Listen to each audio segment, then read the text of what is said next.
데일 카네기의 인간관계론은 정말 꾸준히 사랑받는 스테디셀러입니다. 자기계발서 고전 명작으로 유명한 이 책은 굳이 모두가 읽을 필요는 없지만 확실한 건 안 읽으면 손해인 책은 맞습니다. 오래전에 나온 이 지침서가 현재까지 통용된다는 사실이 놀랍습니다. 이 책은 1부에서 6부까지 구성되어 있지만 중요한 핵심 포인트 5가지만 기억하면 될 것 같습니다. 첫째, 다른 사람을 절대 비판하거나 비난하거나 불평하지 마라. 1863년 게티즈버그 전투가 벌어지고 있을 때 링컨은 전쟁을 단숨에 끝낼 기회를 정확히 파악하고 있었습니다. 드디어 전쟁이 끝나겠구나 생각하며 링컨은 미드 장군에게 당장 적군을 공격하라는 명령을 내렸습니다. 하지만 미드 장군은 링컨의 명령을 어기며 공격하지 않고 그 결과 전쟁을 승리로 끝낼 절호의 찬스가 날아가 버렸습니다. 너무나 실망했던 링컨은 그 자리에 앉아 미드 장군에게 편지를 썼습니다. 편지 속 내용은 미드 장군에 대한 비판과 링컨의 실망감이 가득 담긴 글이었습니다. 미드 장군은 이 편지를 읽고 어떤 반응을 보였을까요? 결론적으로 미드는 이 편지를 보지 못했습니다. 링컨이 이 편지를 보내지 않았기 때문이죠. 링컨은 이 비난의 편지를 보내면 본인의 마음은 조금 후련해지겠지만 이미 일어난 일이 바뀌는 것도 아니고 그 편지를 받은 미드의 기분만 상하게 한다는 걸 알았습니다. 링컨은 생각했습니다. 명령하는 입장이 아닌 내가 직접 전쟁 속에서 수많은 사람의 죽음을 본 미드 장군의 입장이었으면 나도 미드와 똑같이 처신했을 거야. 미드 장군도 내 편지를 읽었다면 반성보다는 자신의 행동을 정당화하려고 애쓰게 되겠지. 어떤 특정한 문제에 부딪힐 때마다 당연하게 느껴지는 충동적인 행동은 하지 말아야 합니다. 바꾸고 싶고 통제하고 싶고 개선하고 싶은 사람이 있나요? 그런 마음이 들 수 있습니다. 좋은 일입니다. 하지만 인간은 논리적으로 딱 떨어지는 동물이 아닙니다. 바꾸려고 하기 전에 먼저 자신부터 그렇게 만들어 보는 게 어떨까요? 순전히 이기적인 관점에서 보아도 자신을 바꾸는 것이 다른 사람을 고치려고 애쓰는 것보다 훨씬 더 유익하고 빠를 겁니다. 둘째, 다른 사람의 관점에서 생각하라. 밥을 잘 먹지 않는 어린아들을 둔 부모가 있었습니다. 아이의 체중은 표준에 비해 많이 모자랐고 부모가 아이에게 혼돈해보고 달래도 봤지만 아이는 제대로 먹으려 하지 않았습니다. 부모는 아이의 관점에서 아이가 원하는 게 뭘까 스스로 자문해보았습니다. 어떻게 부모가 원하는 것과 아이가 원하는 것을 결합할 수 있을지 고민했습니다. 아이는 동네의 덩치가 큰 아이에게 자주 괴롭힘을 당했었습니다. 괴롭힘을 당할 때마다 아이의 부모가 와서 괴롭히는 아이를 단호하게 혼냈지만 그 후로도 아이는 울면서 집에 돌아왔습니다. 부모는 아이에게 골고루 음식을 먹기만 하면 언젠가 그 괴롭히는 아이 눈앞을 번쩍하도록 때려줄 수 있다고 장담한다고 말하자 아이는 자신을 괴롭혔던 골목대장 아이를 때려주기를 위해서 시금치든 고등어든 다 골고루 먹기 시작했습니다. 아이가 부모의 간청에 관심을 보이는 척이라도 했을까요? 여러분들이 이슬람 금식어에 관심이 없듯이 거의 관심을 보이지 않았습니다.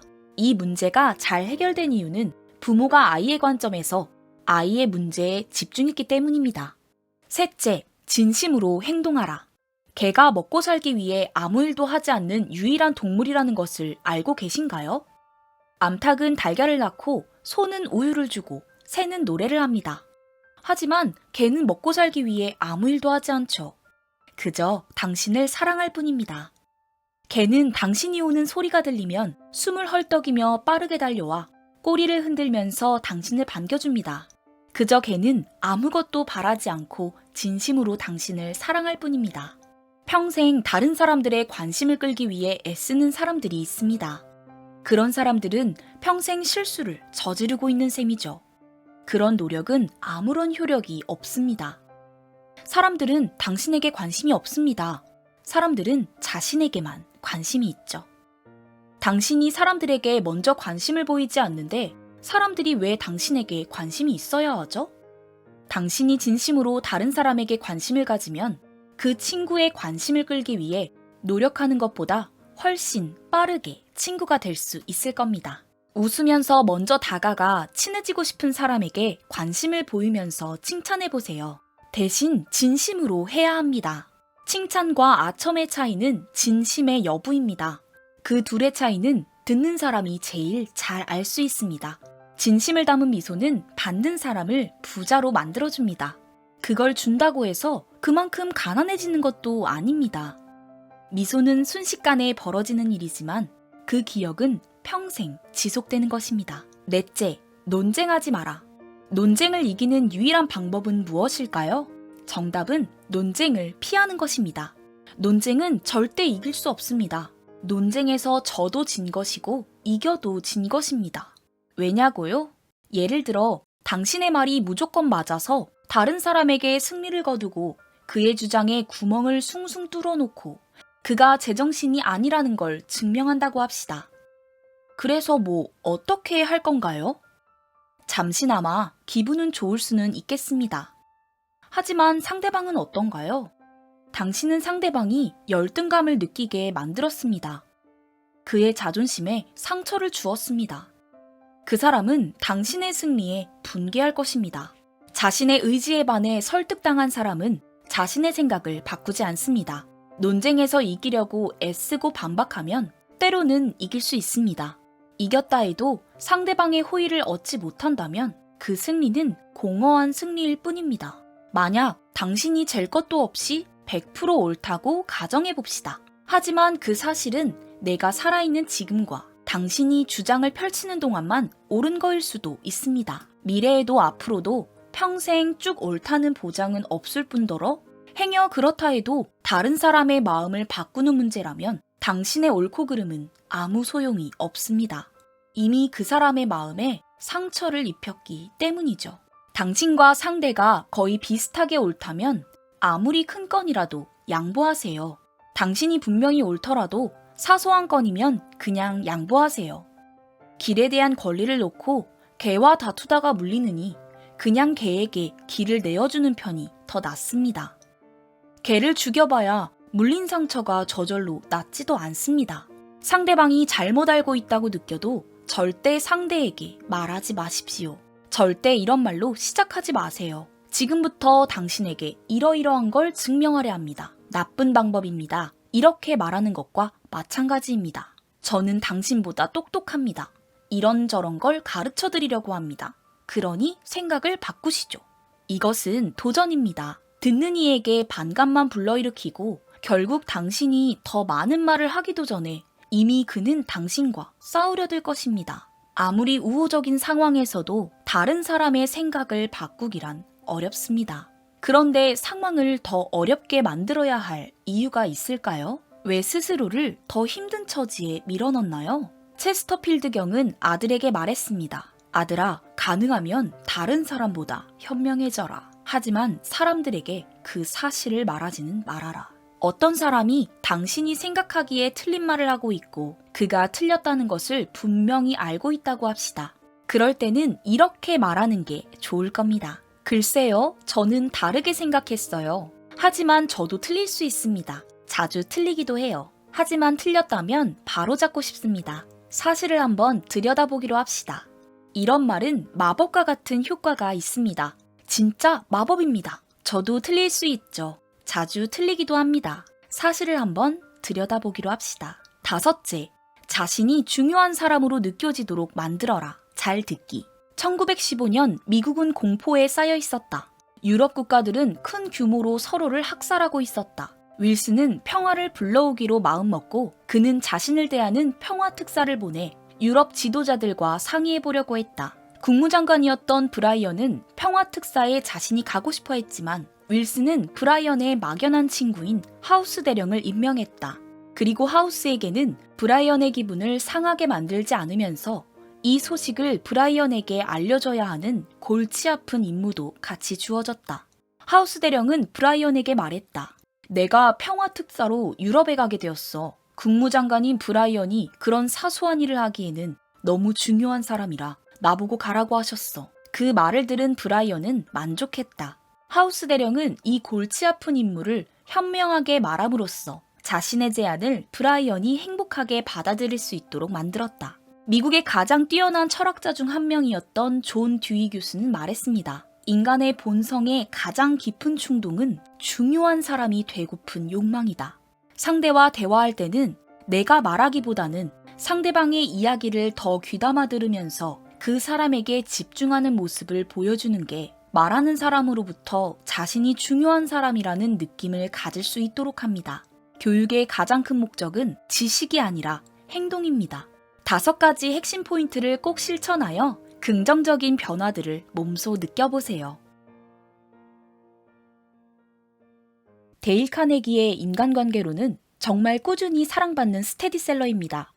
자기계발서 고전 명작으로 유명한 이 책은 굳이 모두가 읽을 필요는 없지만 확실한 건 안 읽으면 손해인 책은 맞습니다. 오래전에 나온 이 지침서가 현재까지 통용된다는 사실이 놀랍습니다. 이 책은 1부에서 6부까지 구성되어 있지만 중요한 핵심 포인트 5가지만 기억하면 될 것 같습니다. 첫째, 다른 사람을 절대 비판하거나 비난하거나 불평하지 마라.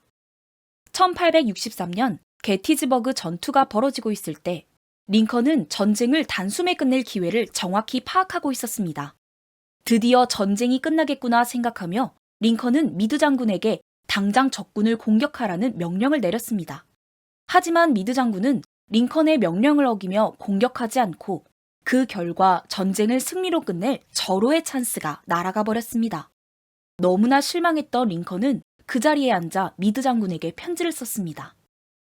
편지 속 내용은 미드 장군에 대한 비판과 링컨의 실망감이 가득 담긴 글이었습니다. 미드 장군은 이 편지를 읽고 어떤 반응을 보였을까요? 결론적으로 미드는 이 편지를 보지 못했습니다. 링컨이 이 편지를 보내지 않았기 때문이죠. 링컨은 이 비난의 편지를 보내면 본인의 마음은 조금 후련해지겠지만 이미 일어난 일이 바뀌는 것도 아니고 그 편지를 받은 미드의 기분만 상하게 한다는 걸 알았습니다. 링컨은 생각했습니다. 명령하는 입장이 아닌 내가 직접 전쟁 속에서 수많은 사람의 죽음을 본 미드 장군의 입장이었으면 나도 미드와 똑같이 처신했을 거야.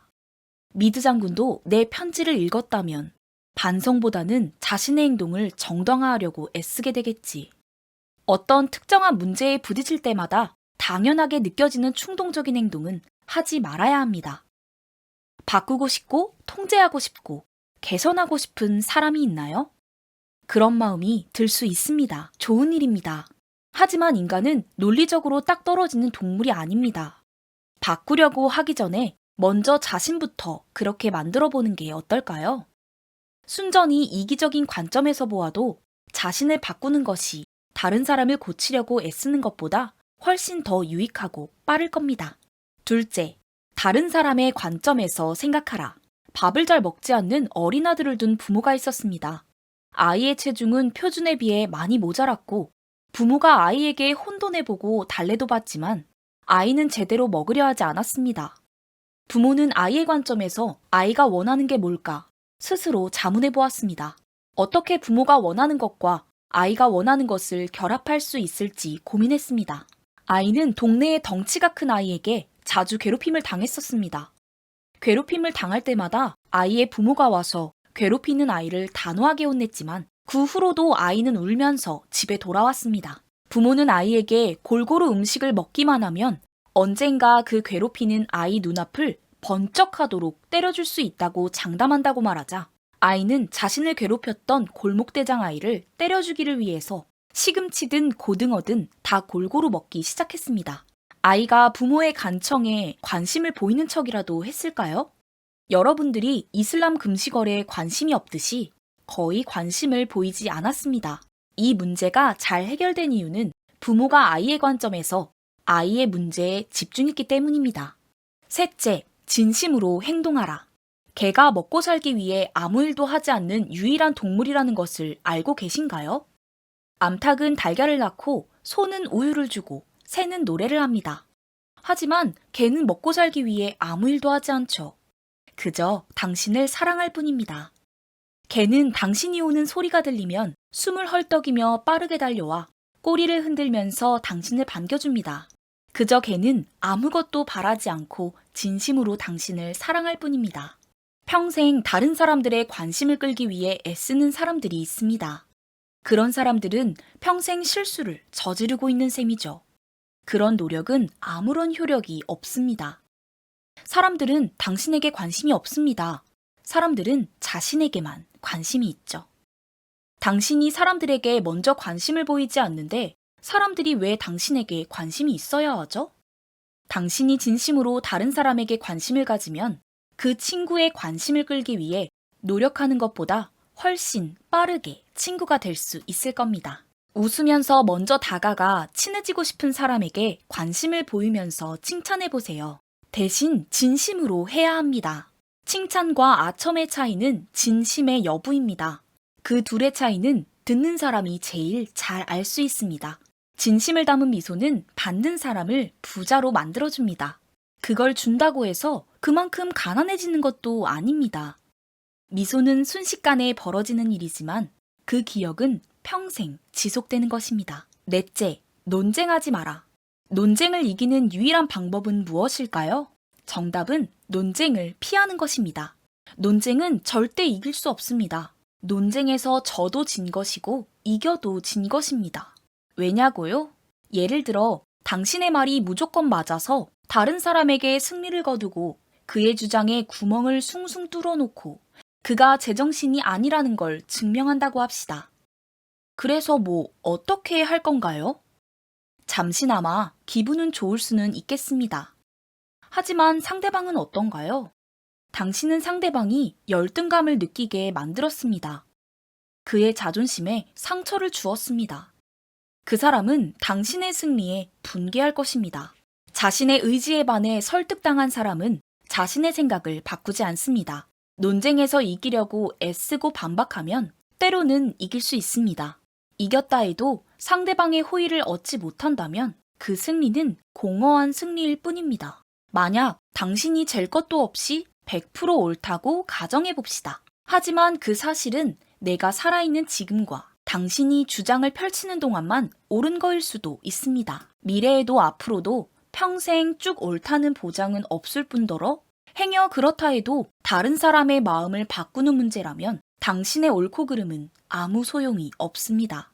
이미 그 사람의 마음에 상처를 입혔기 때문이죠. 당신과 상대가 거의 비슷하게 옳다면 아무리 큰 건이라도 양보하세요. 당신이 분명히 옳더라도 사소한 건이면 그냥 양보하세요. 길에 대한 권리를 놓고 개와 다투다가 물리느니 그냥 개에게 길을 내어주는 편이 더 낫습니다.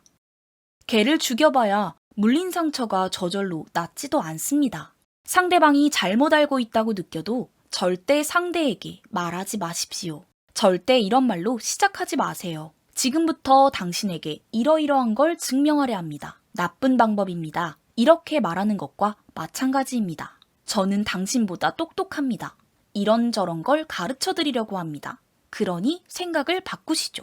이것은 도전입니다. 듣는 이에게 반감만 불러일으키고 결국 당신이 더 많은 말을 하기도 전에 이미 그는 당신과 싸우려 들 것입니다. 아무리 우호적인 상황에서도 다른 사람의 생각을 바꾸기란 어렵습니다. 그런데 상황을 더 어렵게 만들어야 할 이유가 있을까요? 왜 스스로를 더 힘든 처지에 밀어넣나요? 체스터필드 경은 아들에게 말했습니다. 아들아, 가능하면 다른 사람보다 현명해져라. 하지만 사람들에게 그 사실을 말하지는 말아라. 어떤 사람이 당신이 생각하기에 틀린 말을 하고 있고 그가 틀렸다는 것을 분명히 알고 있다고 합시다.